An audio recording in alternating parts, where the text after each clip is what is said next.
자, 매주 수요일 사람들 그리고 그들이 품고 있는 이야기 속으로 한 걸음 더 들어가 봅니다. 수요 초대석 피플인사이드. 오늘은 외롭게 세상을 떠난 이들의 마지막 흔적을 정리하는 이들의 이야기 만나봅니다. 고독사 현장의 특수청소 그리고 유품 정리 등을 주업으로 하고 있는데요. 협동조합 리본의 김인호 이사 스튜디오에 모셨습니다. 안녕하세요, 이사님. 네, 안녕하십니까. 네. 예. 먼저 협동조합 리본 소개를 좀 부탁드리겠습니다. 네, 저희 협동조합 리본은 고독사 특수청소 유품정리 서비스를 제공하는 사회적 기업입니다. 또한 앞서 말씀드린 건 이제 고독사가 발생하고 사후 서비스 영역인데요. 네. 고독사는 사전 예방이 더 중요하기 때문에 저희는 건강 커뮤니티 운영이라든지 수납정리 공동체 교육 등을 고독사 징후가 보이는 사람들에게 먼저 제공하는 사전 서비스까지 운영하는 토탈 서비스 사회적 기업이라 보시면 될 것 같습니다. 네, 특수청소업이라는 게 생소한데 어떤 업이라고 생각하면 될까요? 네, 특수청소라는 건 일반적인 청소 방식으로는 처리할 수 없는 영역입니다. 그래서 저희 사회가 점점 팍팍해지고 살기 힘들어지면서 극단적인 선택을 하시는 그리고 사회적 고립 상태로 생을 마감하시는 분들이 지금 현재 급증을 많이 하고 있습니다. 그래서 네. 그분들의 생의 마지막을 고귀함을 지켜주기 위해 서비스라는 사명감으로 특수청소업을 하고 있고요. 많은 분들께서 단순 청소가 아니라 좀 특별한 영역의 청소라고 봐주시면 좋을 것 같습니다. 이 일을 어떻게 시작했는지가 좀 궁금한데 이 고독사에 관심을 갖게 된 계기가 있나요? 예, 그러니까 이 협동조합 리본은 부산의 한 대학에 장래 복지학과 졸업생들을 기반으로 좀 창업을 했고요. 네. 그리고 저는 이제 거기서 사회적 경제 기업으로서 창업을 하기 위해서 사회적 경제 분야 전문가로 함께 힘을 모아 초기 창립 멤버로서 힘을 모았습니다. 그래서 저는 사회적 기업 전문가 분야였고 초기부터 이제 이런 사회적 기업이라는 게 돈을 버는 모델과 그리고 사회적으로 계속 공헌하는 모델이 공존해야 되기 때문에 그런 비즈니스 영역을 제가 책임을 지고 하고 있었고요. 네. 그리고 고독사는 초고령화 사회를 맞이하는 한국 사회에서 필연적으로 할 수밖에 없는 사회 문제라고 저는 생각합니다. 그래서 어쨌든 필연적이지만 어쩔 수 없이 맞아들이는 방식이 아니라 가장 슬기롭게 맞아들이면서 해결할 수 있는 방법을 좀 모색했고 저희는 현재까지 이 모델을 유지하고 있습니다. 그래서 극단적 이기주의가 팽배하는 사회가 누군가의 죽음에서만큼은 공동체성을 회복하기를 바라는 마음에서 고독사 그리고 특수청소업에 임하며 사회적 관심을 요구하고 있습니다. 자, 협동조합 형태를 취한 이유도 궁금한데 어떤 분들과 함께 일을 하고 계십니까? 네, 사실 협동조합의 가장 중요한 거는 민주적 의사결정 구조를 가진 조직으로서 다양한 이해관계자들의 의견을 동등하게 수렴할 수 있다는 점입니다. 그래서 저희 또한 이제 경영 임원이라든지 그리고 근로자 대표 그리고 청년, 교수, 시민활동가 등이 다 참여를 조합원을 하고 있어서요. 네. 주인 의식을 가지고 참여할 수 있는 협동조합을 택했고 저희는 모두가 주인이라고 생각하고 있습니다. 모두가 주인인 기업 이렇게 생각하면 될까요? 네. 특수청소는 어떻게 이루어지는지도 궁금한데 고독사 케이스의 경우 의뢰인은 누구고 또 이후의 과정은 어떻게 진행되나요? 네, 보통은 이제 지자체 또는 그리고 동사무소랑 긴밀한 유대관계를 가지고 있어야 됩니다. 그리고 그를 통해서 연락 오는 경우가 많고요. 네. 그리고 어떤 경우에는 사실 이게 타살인지 자살인지 이런 것들을 판단해야 되는 것이 경찰의 역할인데 네. 경찰서와 또 유대관계를 맺고 있어서 그쪽에서 현장을 판단하고 요게 이제 저희가 이제 사후 처리 필요성이 있다면 저희한테 연락이 오는 경우가 있습니다. 그래서 네. 지자체, 동사무소, 경찰서랑 저희가 유대관계를 잘 맺고 이러한 현장이 발생하면 저희가 출동을 하고 있고요. 그리고 또한 원룸 같은 경우에는 이제 건물 주인이 발견을 하고 바로 저희한테 의뢰가 오는 경우도 있습니다. 그래서 요즘에 특히 너무 이제 저희는 한 2주마다 한 번씩 이런 사례가 계속 발생하는 것 같아요. 2주마다 한 번씩이요. 예. 네. 그래서 저희가 계속 이런 것들의 어떤 유대관계를 바탕으로 사업을 진행하고 있고요. 그래서 이후 진행되는 특수청소업은 아까도 말씀드렸듯이 일반 청소가 아니라서 특수청소 약품이나 작업복 등을 다 저희가 입고 현장에 나가 저희가 진행을 합니다. 네. 근데 저희가 꼭 이 일을 진행하기 전에 해야 되는 의례적인 의식이 있다면은 어쨌든 이제 생애 마지막을 이제 보내고 가셨으니까 네. 그 어떤 외로움을 없애기 위해서 저희가 잠깐 문 앞에 들어가기 전에는 항상 추모를 하고 들어갈 수 있도록 하고 있습니다. 추모 절차가 따로 있습니까? 저희가 이제 그냥 이제 묵념 같은 걸로 대체해서 잠깐이라도 그분의 마지막 길을 좀 쓸쓸하지 않게 갈 수 있게 하고 있고요. 그래서 저희 같은 경우에는 들어가면 이제 이 특수 청소업이라고 하는 게 단순하게 청소하면 되는 게 아니고 방의 벽이라든지 장판까지 다 뜯어내서 싹 정리를 해야 됩니다. 그렇지 않으면 요게 이제 그 어떤 이제 다음에 재사용하는데 공간을 쉽지가 않은 문제가 있어서요. 그리고 그런 동시에 어쨌든 그분께서 마지막에 현장을 남기고 가신 유품 정리까지 함께하고 있습니다. 네, 이렇게 듣다 보니까 쉽지 않겠다라는 생각이 가장 먼저 드는데 다들 회피하는 직업일 것 같고 또 현장에서 어려움이 많을 것 같은데 어떻게 이렇게 일을 할 수 있고 또 심리적으로 신체적으로 쉬운 일이 아닐 것 같은데 어떻게 이렇게 꾸준히 할 수 있는지 궁금합니다.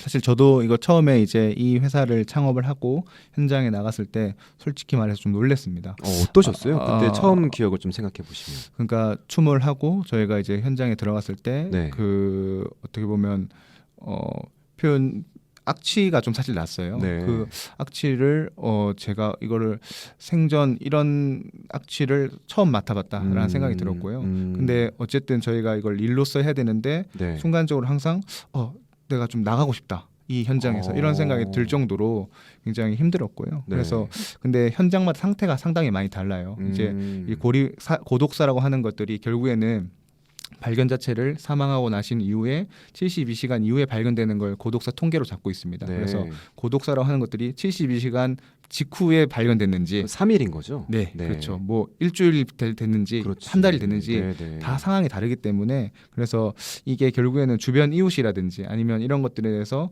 발견이 됐을 때 상태가 다 너무 다릅니다. 네. 그래서 근데 너무 좀 이제 오래 되신 분들을 이제 특수 청소를 했을 때는 상당히 현장에선 솔직히 힘들고요. 그래서 저희가 3년 동안 창업을 해서 많은 분들을 채용하고 같이 일을 하면서 네. 많는 분들께서 뜻을 가지고 사명감을 가지고 왔지만 사실은 이게 힘든 일이다 보니까 네. 오래 버티지 못하고 퇴사하는 경우가 좀 대반사였고요. 네. 그리고 회사를 그 일 자체보다 힘든 것도 있겠지만 그 현장을 목격하고 그 생긴 뭐 정신적 트라우마도 사실 있습니다. 그래서 저희 협동조합에서 계속 꾸준하게 조합원 교육을 하는 게 이런 심리 치료라든지 그다음에 어떤 집단 상담이라든지 아마 소방서에서 이제 소방관들이 계속 그런 것들을 많이 봤는데 네, 저희도 네. 마찬가지로 그런 것들 조합원 교육을 통해서 하고 있는데 사실 그렇군요. 부족한 게 많고요. 이게 근데 어쨌든 그게 현실인 것 같습니다. 네. 네. 뭐 현장에서의 어려움도 분명 있겠지만 외부에서 바라보는 시선도 어려움이 있을 것 같아요. 세간의 편견 또 민원으로 인한 어려움도 크다고 들었습니다. 네, 이게 이런 것 같습니다. 결국 이제 특수 청소인이나 네. 유품 정리사들이 사실은 어떻게 보면 계속 이런 초고령화 사회에 맞아서 늘어나야 되는 직업군인 건 맞는 것 같아요. 다만 이제 어떤 뭐 죽은 사람들을 만나는 뭐 귀신이 씌인 것 같은 과 같은 아이고. 표현을 많이 받는 것 같습니다. 그리고 얼마 전에 제가 한 방송을 봤는데 네. 그 장례 지도사 직업을 가진 남자분께서 어떤 소개팅을 나가서 뭐 직업 얘기를 했는데 밝히니까 뭐 좀 여자분께서 기겁을 하셨다는 얘기를 들었어요. 그래서 아마 저희도 아마 비슷할 겁니다. 그래서 그럴 거고요. 민원의 경우에는 사실 힘든 것이 어쨌든 저희가 이제 현장에 나가서 특수청소업을 마무리하는 과정에서 보면 많이 그 현장이 발생했다는 것을 뭐 옆 이웃은 알고 있을 수 있지만 네네. 그 동네에선 모를 수가 있어요. 그렇죠. 근데 그걸 좀 몰랐으면 하시는 바람이 크세요. 그래서 이제 현장이 정해진 시간대 잡는 게 쉽지가 않고요. 그래서 보통은 이제 출근 다 하시고 그럼 출근하시면 이제 퇴근하기 전까지 그 사이의 시간이 있지 않습니까? 네네. 그 시간에 이제 모든 일을 다 처리해야 됩니다. 가서 아까 제가 말씀드렸던 과정을 싹 다 처리해야 되는데 근데 그게 뭐 벽지 다 뜯고 안에 있는 유품 다 정리하려면 시간이 부족할 것 같은데요. 근데 보통 저희가 뭐 현장에 따라서 케이스는 있겠지만 보통 네. 3시간에서 4시간 정도는 이상으로 걸리고요. 그래가지고 저희가 뭐 하루 만에 끝낼 수도 있지만 못할 경우에는 또 다음 날. 예, 다음 날 똑같은 그 출근 아이고. 시간 이후 때 와가지고 또 처리해야 되니까 네. 저희가 이런 것들이 조금 애로사항이 있습니다. 그 뭐 여러 어려움을 좀 말씀해 주셨는데 직원분들께서 가장 어려워하는 어려움이 있다면 뭐가 있을까요? 아까도 말씀드렸듯이 이제 좀 그 현장 케이스마다 다르겠지만 좀 마음이 안타깝거나 이런 현장을 봤을 때 네. 계속 이제 돌아와서 생각이 난다고 하더라고요. 그 목격된 그 장소가 그렇죠. 네. 예. 그거에 대한 트라우마가 많이 생길 것 같네요. 그렇죠. 그게 항상 많기 때문에 저희도 그런 것들을 계속 어떻게 케어해 줄 수 있을지가 가장 이 회사의 존립이 달린 것 같습니다. 네. 네. 이렇게 어려움을 말씀해 주셨는데 이럼에도 불구하고 계속 이 일을 하는 이유는 뭘까요? 사실 뭐 저희 같은 조그만 회사가 대한민국 고독사 문제를 좀 해결할 수 없다고 봅니다. 그래서 그래도 저희가 부산에 있으면서 부산의 고독사 비율은 줄일 수 있지 않겠냐라는 기대감이 있는데요. 네. 사실 저희가 통계상으로 그 한국에서 발생하는 고독사의 10%는 부산에서 일어나는 고독사로 통계로 잡히고 그래요? 있습니다. 그럼 그래서 10명 중에 1명은 부산에서. 그렇죠. 그렇게 봐도 무방한 거죠. 그렇군요. 예, 그래서 저희도 처음에 창업을 할 때 네. 너무 거창하고 뭐 이런 것들은 뭐 우리가 할 수 없니 일이니까 부산에서 연간 3%의 고독사 그 비율만 줄여 나가자. 그것만 해도 우리는 사회적 기업으로서 큰 역할을 하고 있는 것이다라고 그렇겠네요. 목표를 정했거든요. 네. 그래서 뭐 저희가 뭐 부산이라는 도시가 좀 더 나아지겠으면 좋겠다는 생각으로 매진을 하고 있고요. 결론적으로 이제 고독사 문제가 해결되면 이 시장 자체가 완전히 소멸될 거라는 저희 기대감으로 그럼 저희 회사는 없어지겠지만 네, 그 행복한 도시가 될 수 있지 않겠나라는 기대감으로 일하고 있습니다. 오, 네. 이사님께서 이렇게 현장도 나가시고 경영도 참여하시지만 그 현장에 나가셨을 때 가장 기억에 남는 현장이 있다면 어떤 현장일까요? 네, 뭐 이제 얼마 전에 사실 고독사 현장이 있었고 나갔습니다. 제가. 아, 최근에도 있었습니까? 예, 네. 나갔습니다. 청년 고독사였고요. 음. 사실 기억에 더 남는 건 사실 저보다 1살 정도 어렸습니다. 그래서 이게 저랑 이제 동나이 때의 그렇죠. 어떤 누군가의 죽음을 보니까 좀 더 그 기억에 남았던 것 같고요. 근데 이제 고독사란 것이 요즘에는 이제 고령층에 한정되는 것이 아니라 최근에는 20대, 30대의 청년들의 비율이 상당히 높아지고 있습니다. 그래서 단순히 건강 문제라고 치부하기에는 청년 고독사는 또 다른 의미의 원인이 있을 것 같습니다. 뭐 고령자보다는 아무리 몸 상태가 안 좋아도 네. 건강 상태는 더 좋을 테니까요. 그래서 다른 원인이 있다고 저는 생각을 하는데 그래서 가끔 그런 현장에 의뢰가 들어오면 나가보면 뭐 쌓여있는 이력서라든지 그리고 인간관계 단절로 인해서 이게 뭔가 전자기기로 소통한다는 느낌이 많이 들어요. 네. 그런 그 유품들을 보면서 먹먹하면서도 한국 사회가 앞으로 어떻게 나아가야만 청년들마저도 고독사 늪에 빠지지 않을 수 있을지 고민을 많이 하고 있습니다. 네, 유품을 정리하는 일도 하신다고 들었는데요. 흔적을 지우는 것만큼이나 외롭게 돌아가신 분들과 남아있는 이들을 이어주는 역할도 중요해 보이거든요. 이건 어떻게 보세요? 그러니까 이제 생애 마지막 고귀함을 뭐 지켜주기 위해서는 그분들이 남긴 발자취를 고스란히 정리해서 만약 유족들이 있다면 저희가 뭐 유품을 전해주는 것도 저희 역할이라고 생각합니다. 네.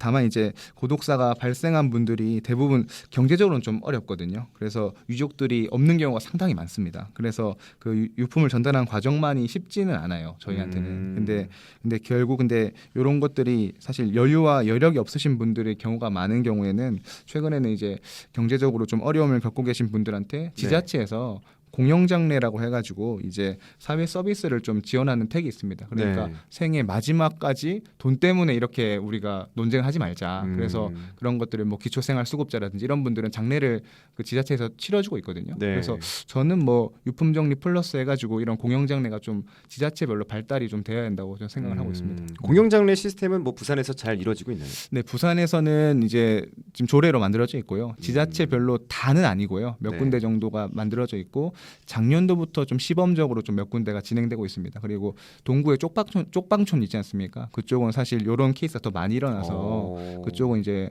공영장례가 많이 진행되고 있습니다. 네. 모든 죽음이 안타깝고 서글프지만 홀로 죽음을 맞는다는 것은 그야말로 비극이잖아요. 고독사 어떻게 해서든 막아야겠는데 예방 활동도 하고 계신다고. 네, 저희가 사실은 창업한 지 3년이 됐는데 네.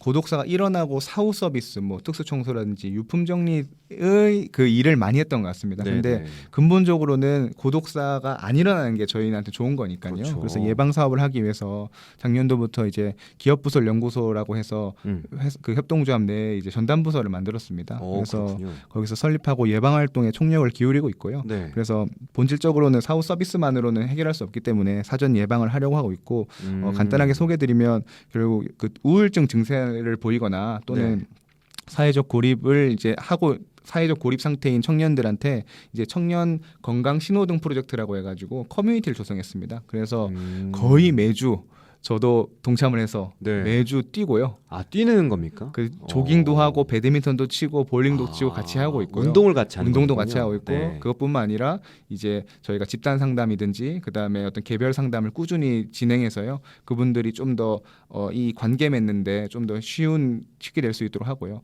저는 이분들이 0이라고 봐요. 관계라는 걸. 0. 근데 숫자 0 말씀하시는 거죠. 근데 뭐 취업을 하는 것이 뭐 100이라고 보면은 그분들한테 취업을 당장 해라. 라고 하는 건 사실 좀 무리한 요구라고 저는 생각을 합니다. 그렇죠. 관계 맺는 게 쉽지 않거든요. 근데 저희가 제공하는 그 건강 커뮤니티 같은 경우에는 뭐 15 정도로 봐요. 0에서 15는 갈 수 있거든요. 그래서 그런 걸 단계적으로 가야 사회적으로 계속 고립에서 벗어날 수 있다고 저는 생각을 하고 있어서 하고 있고요. 그리고 저희는 이제 사회적 관심을 증대시키기 위해서 올해 꼭 야심작으로 다큐멘터리를 지금 제작하고 있습니다. 10편으로 나눠서 저희가 제작을 하고 있고요. 그래서 네. 관련돼서 청년 고독사의 원인이 무엇일까, 어떻게 해야 될까, 특수총수업을 통해서 어떤 뭐 인생 철학이든 이런 것들을 제작을 하고 있고요. 그리고 업로드를 저희가 시킬 거고, 그리고 저희가 이런 생각을 해봤어요. 부산이 이제 어찌 보면 청년들 고민이 많은데 일본의 도시는 어떨까라고 해서 저희가 이번에 연구 보고서를 하나 내서 발간을 할 겁니다. 그래서 저도 일본을 갔다 올 건데 네. 일본은 저희보다 조금 더 초고령화 사회가 먼저 왔고 그렇죠. 그리고 청년 사회들도 이제 또 고민이 많은 시작되는 것이니까 일본의 어느 도시와 우리 부산의 도시는 어떤 차이가 있을까 비교 분석한 보고서를 작성을 하려고 있고, 마지막으로는 이제 저희가 고독사 포럼이란 걸 조성해서 지자체에서 아까 말씀드렸듯이 고독사 예방이라든지 공영 장래 이런 것들이 권장될 수 있도록 포럼까지 해서 사전 예방할 수 있도록 노력할 겁니다. 네, 삶과 죽음의 경계를 정돈하는 일, 우리 사회의 민낯을 고스란히 마주하는 일이기도 하고 쉽지 않은 길을 걷고 계신데 그 길이 외롭지 않았으면 좋겠다라는 생각이 듭니다. 끝으로 방송 듣는 분들께 하고픈 말씀 있으면 올려주시죠. 제가 얼마 전에 감명 깊게 읽은 책이 있는데요. 그걸 네. 소개하면 될 것 같아서요. 하버드의 퍼트넘 교수가 나홀로 볼링이라는 책을 썼습니다. 그리고 옛날에 썼는데 제가 읽어봤는데요. 그 부제가 사회적 커뮤니티의 붕괴와 소생이라는 걸로 돼 있는데 한국 사회가 최근에 저는 개인적으로 사회적 자본이 완전히 상실했다는 말에 굉장히 공감을 하고 있습니다. 그래서 개인주의가 아니라 극단적 이기주의가 팽배해진 사회로 치닫고 있는데 그것이 순간적으로는 이익인 것 같아도 결국에는 공멸의 길이라고 저는 생각을 합니다. 그래서 이 사회적 자본을 회복해야 되는데 그 시작점이 부산이었으면 좋겠고, 근본적으로 부산에서만큼은 고독사 문제가 해결이 되어서 저희 협동조합 리본이 사후 서비스로는 도저히 할 것이 없어 회사를 문 닫는 상황상을 조심스레 해봅니다. 네, 앞서도 얘기했지만 고독사는 비극입니다. 사전에 막아야 하고 돌아가신 뒤라도 최대한 존엄을 지킬 수 있도록 도와야겠죠. 마지막 흔적을 정리하는 일, 그만큼 중요하고 또 뜻깊습니다. 아직은 지지와 성원보다는 편견을 마주하는 일이 더 많아 보이지만 그 가치와 의미를 제대로 조명받는 때가 오리라고 믿습니다. 쉽지 않은 길을 걷는 리본 식구들에게 박수와 응원을 보내면서 이만 마무리하죠. 지금까지 고독사 현장의 특수청소와 유품정리 등의 사업을 하고 계십니다. 협동조합 리본의 김인호 이사였습니다. 이사님 귀한 말씀 고맙습니다. 네, 감사합니다.